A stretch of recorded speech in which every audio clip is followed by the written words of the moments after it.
Itulah sebenarnya yang terpenting dibandingkan kita menyiapkan banyak pupuk, kemudian kita terlalu semangat untuk memupuk, akhirnya overdosis pupuk seperti. Halo, selamat pagi sahabat Bali Organik TV dimanapun Anda berada. Bagaimana kabar sahabat semua? Saya harapkan semuanya dalam kondisi yang sehat, karena itu adalah modal kita dalam berkarya. Nah, sebelumnya saya ingin menyapa dulu sahabat yang ada di dalam negeri ya. Dari Papua, dari Makassar, kemudian dari Bekasi, dari Sulawesi, dari Karimun, kemudian dari mana ya?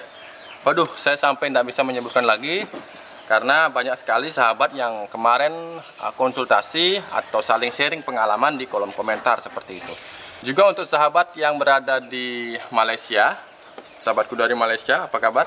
Kemudian yang dari Vietnam, Taiwan, Hong Kong, Arab Saudi, kemudian dari Hawaii. Pagi ini ada yang komentar, Pak, saya dari Hawaii menyimak seperti itu. Terima kasih. Nah, pembahasan kali ini masih lanjutan dari pembahasan yang kemarin seperti itu. Jadi permasalahan pupuk ini ternyata sangat diminati, mungkin karena bagi beberapa orang, bahkan bagi saya pun, sebenarnya pupuk ini adalah sesuatu materi yang tidak akan ada habisnya seperti itu. Apalagi dengan perkembangan teknologi yang semakin berkembang seperti itu, semakin maju, sehingga banyak sekali penemuan-penemuan baru yang mana bisa digunakan untuk membantu produktivitas dari tanaman yang ditanam seperti itu. Nah, kembali lagi masalah pupuk ini, tentunya sahabat mungkin sudah tahu ya, karena sudah sampai sedalam ini, sudah belajar dari beberapa orang yang mengerti di bidang ini.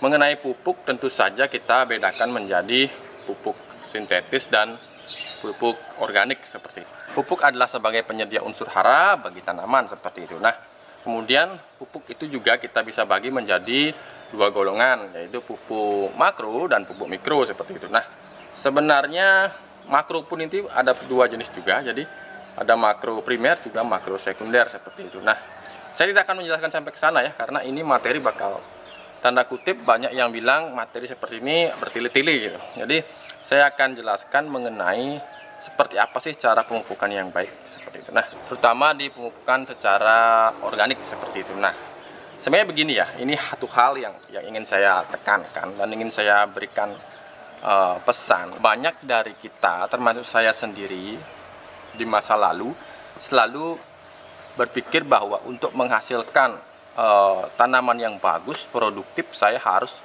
memiliki pupuk ini, gitu. Pupuk A, B, C seperti itu.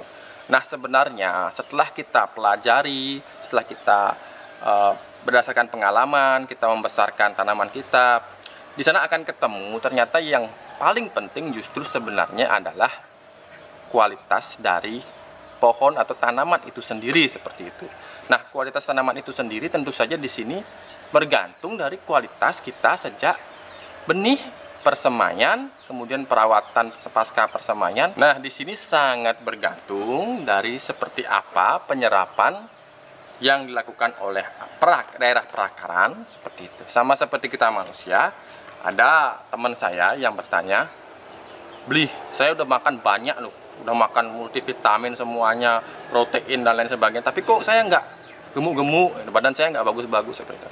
Nah, jadi tanaman pun seperti itu sebenarnya. Selain dari faktor eksternal seperti pupuk yang kita tambahkan atau pestisida yang kita semprotkan, sebenarnya yang di sini memeran peran penting juga adalah bagaimana faktor internal dari tanaman itu. Jadi bagaimana kualitas akarnya dalam menyerap unsur hara di tanah seperti itu. Itu harus diperhatikan. Itu sebabnya saya mengatakan juga kepada sahabat bahwa sebenarnya tanpa semua hal ini pun, pupuk apapun, asalkan kita bisa menyediakan yang pertama benih yang berkualitas, kemudian media tanam yang cukup, kemudian subur, kemudian gembur dan netral seperti itu. Nah, cukup di sini seperti apa? Jadi media tanamnya Anda harus berikan sesuai dengan jenis tanaman. Misalkan tanaman cabai, Anda cuma berikan media sampai besar cabainya, Anda berikan media sebanyak ini. Tentu saja meskipun medianya subur, karena dia tidak mencukupi, maka tumbuhan akan tidak tumbuh maksimal seperti itu. Nah, seperti itulah. Jadi di sini Anda harus bisa menyeimbangkan antara pemberian faktor-faktor dari luar dan juga bagaimana kualitas dari awal tanaman itu kita bentuk seperti itu. Nah, seperti itu. Kira-kira paham ya seperti itu. Nah, kemudian di sini saya akan langsung saja memberikan apa saja pupuk yang bisa kita berikan pada tanaman seperti itu. Nah, misalkan seperti pupuk padat. Masih banyak yang bertanya, beli bagusan mana, pupuk dari kotoran hewan ataupun pupuk dari kompos daun seperti itu. Nah, sebenarnya keduanya sama. Dalam pupuk organik tidak ada satupun unsur yang menjadi unsur tunggal dominan seperti itu, nggak ada. Jadi semuanya merata.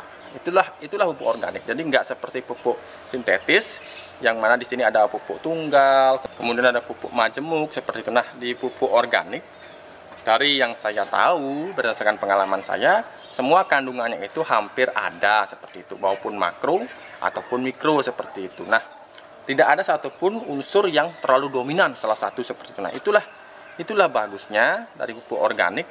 Bahannya itu tidak menyebabkan yang namanya overdosis seperti itu. Nah, kemudian pupuk seperti yang di depan saya ini ada pupuk dari kotoran hewan, juga pupuk dari kompos daun, dan di sini juga saya masukkan sekam bakar sebagai salah satu elemen yang bisa saya sebut sebagai pupuk juga. Karena apa? Di sini ada unsur karbon dan juga di sini ada unsur zinc kalau saya nggak salah ya. Nah, kemudian ada kapur dolomit sebagai pemberi kalsium sekaligus juga penetral dari pH tanah seperti itu. Nah, keduanya ini Anda bisa berikan baik di fase Anda baru membuat media tanam ataupun di pemupukan susulan seperti itu. Nah, kemarin saya katakan bahwa saya lebih aman menggunakan pupuk kompos daun ketika membuat media tanam.